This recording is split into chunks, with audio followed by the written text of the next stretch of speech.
আজ কয়েকদিন হলো একটানা বৃষ্টি হয়ে চলেছে কনকপুরে। সকাল থেকে বিকেল পর্যন্ত আকাশের মুখ ভারাক্রান্ত। কনকপুর একটি ছোট্ট গ্রাম। গ্রামটি ছোট হলেও তার মধ্যে একটা পরিপূর্ণতার ছাপ সর্বক্ষণ দেখা যেত। মাঠ ভরা ফসল, গোলা ভরা ধান, পুকুর, নদী, স্কুল, গ্রামের ছোট ডাক্তারখানা, সব কিছুই যেন রয়েছে এখানে। গ্রামের লোক দিন আনা দিন খায়, কিন্তু তাদের মনে বিশেষ দুঃখ, জ্বালা, যন্ত্রণা ছিল না। তারা একরকম সুখেই বাস করছিল এই ক্ষুদ্র গ্রামটিতে। ছোট ছোট খড়ের চালাওয়ালা কুঁড়ে ঘর দেখলে মনে হয় গ্রামটি যেন হাতে আঁকা জল রঙের একটি ছবি, এতই সুন্দর তার রূপ।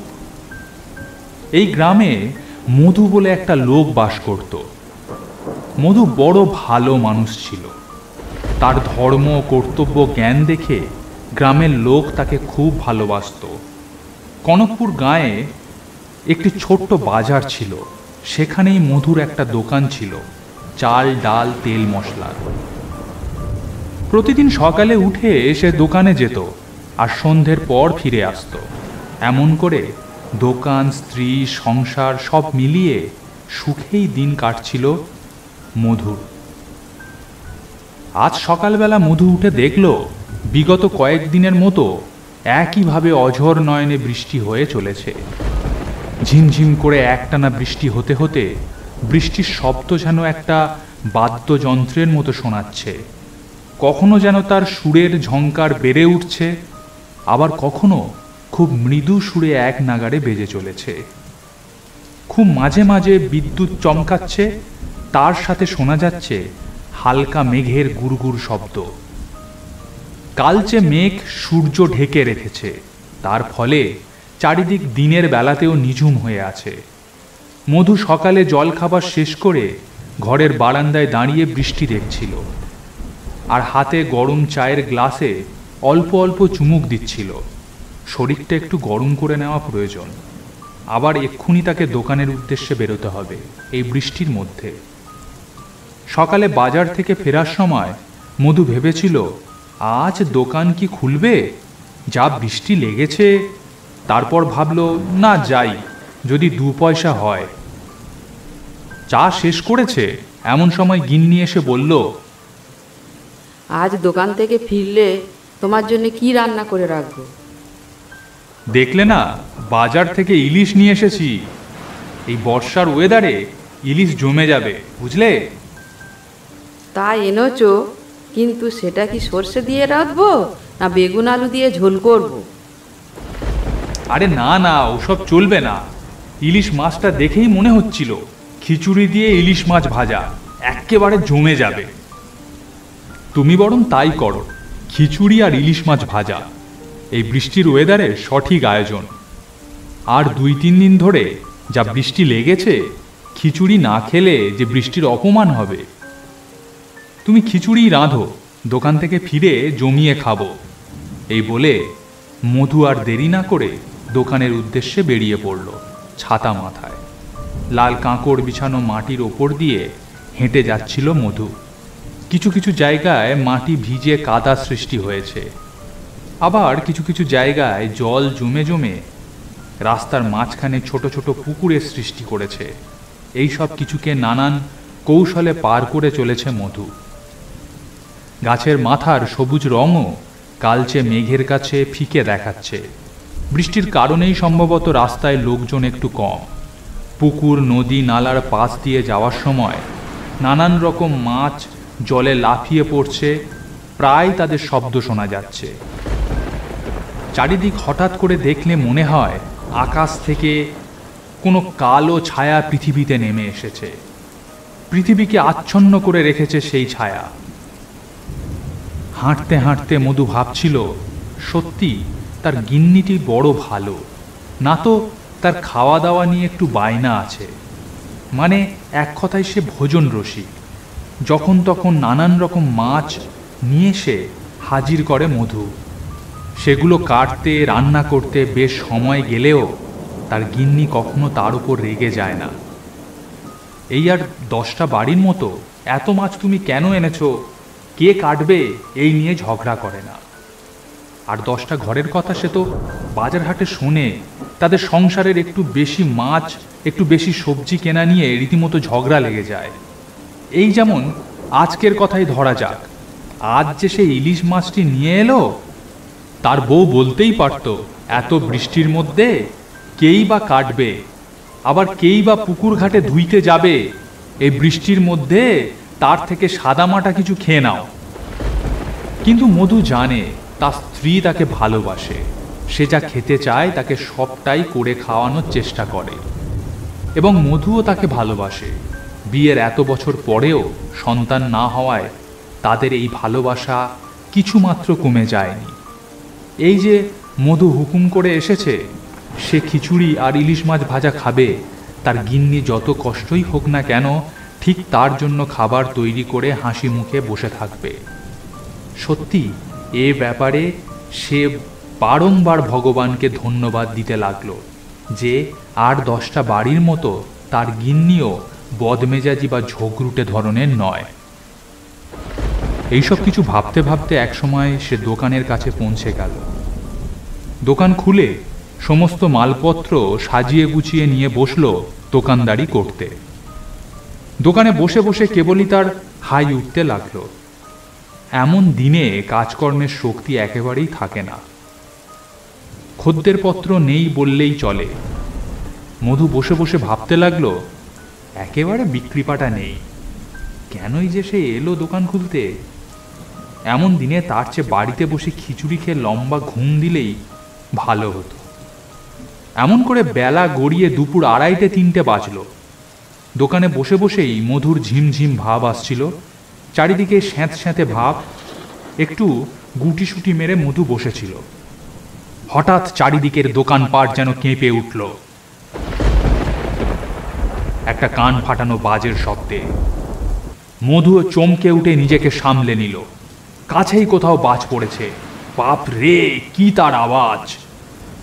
এইসব কথা বসে বসে ভাবছিল, এমন সময় পাশের দোকানের তারই সমবয়সী নিধিরাম তার দোকানে এলো। নিধিরামের ঝোলা গুড়ের ব্যবসা। বাপরে, কি জোরে বাজটা পড়লো শুনলে? হ্যাঁ, আমি তো একেবারে কেঁপে উঠেছিলাম। কদিন ধরে যে হারে বৃষ্টি হচ্ছে, পুকুর নদী নালা সব ভেসে যাবে মনে হয়। ঠিক বলেছ, থামার কোনো নামই নেই। আকাশের যা অবস্থা দেখে মনে হয় না এক্ষুনি ছাড়বে। আরো দিন দুয়েক বৃষ্টি হয়ে তবেই আকাশ পরিষ্কার হবে। ঠিকই বলেছ ভাই। তা আজকের বাজার থেকে কি কিনলে? না না, এই বৃষ্টিতে আর বাজারে যায়নি। গিন্নি বললে এত বৃষ্টিতে বিশেষ কিছু করতে পারবে না, তাই বোধহয় ভাতে ভাতে ডিম ওই ধরনের কিছু হবে। তা তুমি কি বাজার করলে ভায়া? ওই একটা ইলিশ মাছ নিয়েছিলাম, বাজারে গিয়ে একটু সস্তায় পেয়ে গেলাম, তাই কিনলাম। তা ভালো, তা ভালো। তোমার গিন্নিটি ভালো কি না, আমার গিন্নির মতো তো নয়, তাই খেয়ে সুখ আছে তোমার। যাক সেসব কথা। ভায়া, অনেকক্ষণ দোকান খুলে এসেছি, আর বিকেলে তো গড়িয়ে আসছে। দোকানের মালপত্র সব গুছিয়ে বন্ধ করতে হবে। আমি এখন আসি ভায়া। আচ্ছা আচ্ছা, সাবধানে বাড়ি যেও। তুমিও সাবধানে যেও। এই বলে নিধিরাম সেখান থেকে চলে গেল। আর কিছুক্ষণের মধ্যেই সন্ধ্যের অন্ধকার কালচে হয়ে নেমে এলো চারিদিকে। তখনও ঝিরঝির করে বৃষ্টি হয়ে চলেছে। এমনিতে সকাল থেকেই খদ্দের পত্তর নেই, সন্ধ্যের পর বসে থাকা মানে বোকামো। তাই মধু আর দেরি না করে দোকানের সব মালপত্র গুছিয়ে দোকান বন্ধ করে ভগবানকে স্মরণ করে বাড়ির দিকে রওনা দিল। রাস্তা তার খুবই চেনা, প্রত্যেক দিন এই পথ দিয়েই সে বাড়ি ফেরে, তাই টর্চের বিশেষ দরকার হয় না। আজও অভ্যাসবশত টর্চ আনা হয়নি, ছাতা মাথায় হেঁটে চলেছে বাড়ির পথে। মাঝে মধ্যে বিদ্যুৎ চমকের আলো পথপ্রদর্শকের কাজ করছে। নীলচে আলোয় অন্ধকারের মধ্যে গাছপালা, রাস্তা, ধান জমি উদ্ভাসিত হয়ে আবার হারিয়ে যাচ্ছে অন্ধকারে। ছাতা মাথায় হাঁটতে হাঁটতে মধু ভাবল, আজ বাড়ি গেলেই খিচুড়ি আর ইলিশ মাছ ভাজা। সত্যি রাতের ঘুমটা দারুণ হবে, তার উপর এমন বৃষ্টি, সব মিলিয়ে জমে যাবে।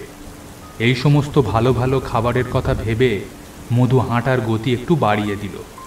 সত্যিকারের ভোজনপ্রিয় মানুষ এই মধু। মধু মনে মনে ভাবতে থাকলো, গিন্নিকে শুধু মাছ ভাজাই করেছে, সঙ্গে আর কিছু না? কে জানে, তবে মাছ ভাজা হলেই আর কিছু লাগবে না। এখন বৃষ্টির গতি খুবই কমে এসেছে, শুধু মেঘের চোখ রাঙানি আর গুড় গুড় ডাক কানে ভেসে আসছে। আরও কিছুক্ষণ হেঁটে মধু পৌঁছে গেল তার বাড়ির সামনে। ছাতা বন্ধ করে বাড়ির বারান্দায় উঠে গলা ছেড়ে ডাক দিল, গিন্নি, ও গিন্নি, কোথায় গেলে গো? তার স্ত্রী বারান্দার উল্টো দিক থেকে হেঁটে এসে বলল, যাও গিয়ে হাত মুখ ধুয়ে নাও, ততক্ষণ তোমার খাবারের বন্দোবস্ত করছি। আচ্ছা ঠিক আছে। এই বলে মধু সেখান থেকে চলে গেল এবং হাত পা ধুয়ে আবার কিছুক্ষণের মধ্যেই ফিরে এলো। ফিরে এসে বারান্দায় দাঁড়াতে সে অবাক হয়ে দেখল, মাটিতে আসন পেতে গিন্নি তার জন্য খাবার সাজিয়েছে। থালা ভর্তি খিচুড়ি, মাছ ভাজা, বেগুন ভাজা, আলু ভাজা, পটল ভাজা, পাঁপড় ভাজা, চিংড়ি দিয়ে পুঁই শাকের চচ্চড়ি। এই সব কিছু মধু প্রাণ ভরে দেখল। তারপর আসনে বসে, বাবা, এত সব রান্না করেছো আমার জন্য? তোমাকে যে কথা দিয়েছিলাম, আর আজ পর্যন্ত কথা দিয়ে কথা রাখিনি, এমন কখনো কি হয়েছে? তা কখনো হয়নি। আমি যা বলি তুমি তা মন প্রাণ দিয়ে চেষ্টা করো। আজও আমি মন আর প্রাণ দুটো দিয়েই চেষ্টা করেছি। মানে? কিছু নয়, খুব ভালো করে চেষ্টা করেছি রান্না করা। মধুর গিন্নির কথা কেমন অদ্ভুত মনে হলেও সামনে এত ভালো ভালো খাবার দেখে সেসব কথা তার আর মাথায় এলো না। খাবারের উপর চোখ বুলিয়ে মধু একটা প্রশ্ন করল, পুঁই শাক পেলে কোথায়? পেছনের বাগানে হয়েছিল। এখন তুমি খাও, ঠান্ডা হয়ে যাবে। সত্যি তোমার কোনো তুলনা নেই। খিচুড়ির সাথে সব জমজমাটি পদ বানিয়েছ। খিচুড়িটা মুখে দিয়েই সে বুঝল, সত্যি গিন্নির হাত যেন মা অন্নপূর্ণার হাত। ইলিশ মাছটাও তোফা লাগছে এর সাথে। চিংড়ি দিয়ে পুঁই শাকের চচ্চড়িকে ভালো না বলে উপায় নেই, এক কথায় অসাধারণ। বাদবাকি সব রকম ভাজাগুলোও চমৎকার লাগছে খিচুড়ির সাথে খেতে। হাপুস হুপুস করে গরম এক থালা খিচুড়ি কখন শেষ হয়ে গেল। খিচুড়ি শেষ করে মাটিতে রাখা জল ভর্তি গ্লাস তুলে নিয়ে ঢক ঢক করে জল খেলো মধু। গ্লাস নামিয়ে রাখতেই একটা নিদারুণ পরিতৃপ্তির ঢেঁকুর উঠল। সত্যি গিন্নি, দারুণ হয়েছে খিচুড়িটা, আর বাদ বাকি সবই খুব ভালো। পুঁই শাকের চচ্চড়ির তো তুলনাই নেই। সব মিলিয়ে খাবার দাবারে তোমাকে আমি 10-এ 10 দিলাম। খাওয়া দাওয়া করতে করতে বেশ খানিকটা রাত হয়ে গিয়েছিল। আমি মুখ ধুয়ে শুতে গেলাম, বড় ঘুম পাচ্ছে। তুমি আর বেশি দেরি করো না, রাত তো অনেক হলো, খাটাখাটনিও হয়েছে সারাদিন তোমার। এবার খেয়ে দে ঘুমাবে এসো। আমি তো এখন থেকে অনন্তকাল ঘুমোবো। মানে? মানে যা বৃষ্টি হচ্ছে, বিছানায় শুলেই দু চোখে ঘুম নেমে আসবে। আমি গিয়ে মুখ ধুয়ে নিই, এই বলে মধু সেখান থেকে উঠে গেল। তারপর ঘরে গিয়ে বিছানায় লম্বা হয়ে শুয়ে পড়ল। ঘরে একটা হ্যারিকেন জ্বলছে খুব মিটমিট করে। শুয়ে শুয়ে একা একা ভাবতে লাগলো, আজ দিনটা কেমন কাটলো, কি দারুণ দারুণ খাবার খেলাম। এসব ভাবতে ভাবতেই কখন যেন মধুর দু চোখে ঘুম নেমে এলো। বেশ অনেকক্ষণ ঘুমিয়েছিল মধু, তখন রাত গভীর হবে। হঠাৎ একটা বজ্রপাতের শব্দে মধুর ঘুমটা একটু ভেঙে গিয়েছিল। চোখ খুলেই প্রথমে যে শব্দটা কানে এলো সেটা বৃষ্টির শব্দ। এক নাগাড়ে বৃষ্টি হয়ে চলেছে, ঝমঝম করে। তারপর বিছানার পাশে হাত দিয়ে বুঝল সেখানে গিন্নি নেই। কিন্তু এত রাতে গিন্নি গেল কোথায়? অন্যদিন তো মধু খেয়ে চলে আসার পরেই কিছুক্ষণের মধ্যে তার গিন্নি এসে শুয়ে পড়ে। তবে হয়তো বাইরে গিয়েছে কোনো দরকারে। এসব ভাবতে ভাবতে মধু কিছুক্ষণ বিছানায় শুয়ে অপেক্ষা করল, ঘুম জড়ানো চোখে। তারপরও যখন গিন্নি ফিরল না, তখন মধু ঘুম জড়ানো চোখে বিছানায় উঠে বসল। বসে বসে ভাবতে লাগলো, তবে কি গিন্নি এখনো খাওয়া দাওয়া করেনি? কিন্তু রাত আন্দাজ তো এখন অনেক, এতক্ষণ না খেয়ে থাকবে? এমন সময় বাইরে আবার আকাশের গুরুগুর ডাক শোনা গেল। এরপরই মধুর কানে একটা অদ্ভুত শব্দ ভেসে এলো। ঘরের মধ্যে কার যেন নিঃশ্বাস প্রশ্বাস পড়ছে জোরে জোরে। হ্যারিকেনের আলোটা এতটাই কমানো যে ঘরের মধ্যে আঁধার যেন আরো ঘন হয়ে উঠেছে। নিঃশ্বাস প্রশ্বাসের আওয়াজটার শব্দ অনুসরণ করে এদিক ওদিক দেখতে শুরু করলো মধু। হঠাৎ একটা জিনিস দেখে মধুর শরীরে শিহরণ খেলে গেল। শরীরের লোমকূপগুলো ভয়ে খাঁড়া হয়ে উঠল। অবাক বিস্ফারিত চোখে মধু দেখল তার ঘরে রাখা টিনের আলমারির উপরে একটি মূর্তি বসে আছে। তার চোখ দুটো অন্ধকারের মধ্যে আগুনের ভাঁটার মতো ধকধক করে জ্বলছে। মূর্তিটির পরনে শাড়ি, তার পা দুটো অনেক লম্বা হয়ে মেঝের কাছ পর্যন্ত ঝুলছে। মধুর পিঠের শির দাঁড়া দিয়ে একটা হিমশীতল স্রোত বয়ে গেল। সে যেন নিজের চোখকেই বিশ্বাস করতে পারল না। চোখের সমস্ত জ্যোতি দিয়ে অন্ধকারকে ঠেলে দেখবার চেষ্টা করতে লাগলো। তারপরই অস্ফুটে মধুর মুখ থেকে কিছু কথা বেরিয়ে এলো। ওখানে কে ওখানে? একটা ঘরে পুরুষ ও নারী মিলিত কর্কশ কণ্ঠে উত্তর এলো, আমি তোমার বউ। এবার যেন মূর্তিটাকে আরো পরিষ্কারভাবে দেখতে পেয়ে তার ভেতরের অন্তরাত্মা পর্যন্ত শিহরিত হয়ে উঠল। মধু দেখল সত্যি এটা তার বউ। মুখের বিভিন্ন জায়গায় অগ্নিদগ্ধ হয়ে পুড়ে গিয়েছে। শরীরের বিভিন্ন জায়গার চামড়া আগুনে পুড়ে ঝলসে গিয়েছে। এই অবস্থা তোমার কি করে হলো? তোমার জন্য ইলিশ মাছ রাঁধবো বলে দুপুরবেলা পুকুর ধারে গিয়েছিলাম মাছ ধুতে। আপন মনে মাছ ধরছি এবং লক্ষ্য করছি বজ্রপাতের দমকটা একটু একটু বাড়ছে। হঠাৎ একটা প্রচন্ড বাজের শব্দে কানের পর্দা পর্যন্ত যেন ফেটে গেল। চারিদিকে নীলচে আলোয় উদ্ভাসিত হয়ে উঠল। তারপর আমি আর কিছু দেখতে পেলাম না।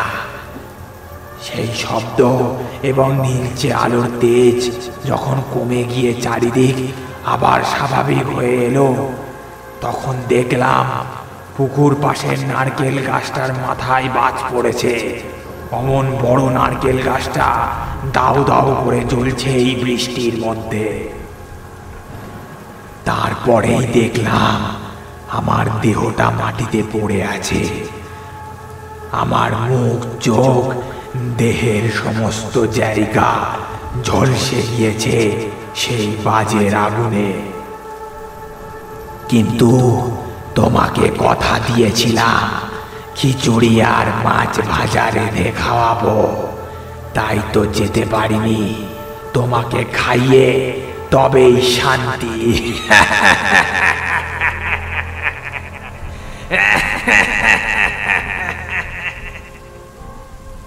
পুকুর ধারে গিয়ে দেখবে, ওখানে আমার দেহটা পাবে। আর একটু খিচুড়ি তোমার জন্য রাখা আছে, কালকের খেয়ে নিও।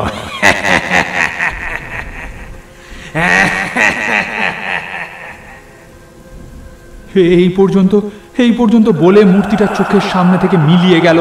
কিন্তু ঘরময় গুঞ্জরিত হতে লাগলো তার বিকট অট্ট হাসি। সে হাসি শুনলে শরীরের রক্ত জল হয়ে যায়। মধুর মাথা ভোঁ ভোঁ করছে, সে আর নিজেকে ধরে রাখতে পারল না, অজ্ঞান হয়ে পড়ে গেল বিছানার উপর এবং তার মুখ থেকে বেরিয়ে এলো একটা গোঙানির শব্দ।